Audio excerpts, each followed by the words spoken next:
Société, grève dans la fonction publique et le front social en ébullition. La fonction publique ivoirienne traversera de nouveau une zone de turbulence. En effet, des notes de service placardées dans le hall des différentes tours de la cité administrative du plateau font état d'une grève imminente des fonctionnaires et agents de l'État.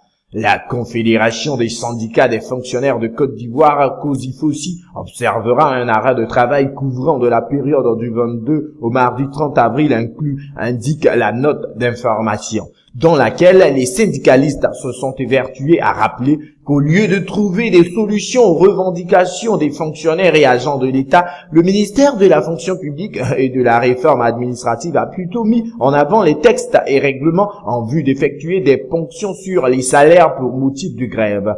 Conséquence, les fonctionnaires et agents de l'État ont décidé de débrayer pendant une dizaine de jours. Aussi, dans leur adresse, ces fonctionnaires rappellent que les textes réglementaires prévoient les avancements et le déblocage des salaires avec effet de leur application bloquée depuis décennies, ce qui est contraire à l'esprit de justice et de dialogue social.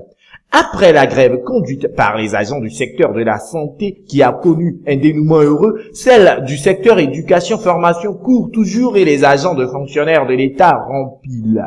Toutefois, si elle prend effet, cette grève des fonctionnaires qui se profile à l'horizon pourrait être considérée comme la grève du carreau. Car, à tour de rôle, comme s'il s'était passé le mot, enseignants et fonctionnaires, dans un scénario rotatif, soufflent le chaud et le froid. Lorsque nous mettions sous presse un message en provenance de la COSIFOSI indique que, compte tenu des négociations entreprises par le ministère de la fonction publique auprès de la Confédération des syndicats des fonctionnaires de Côte d'Ivoire, la grève initialement prévue le lundi 22 avril est reportée au lundi 6 mai si les négociations échouent.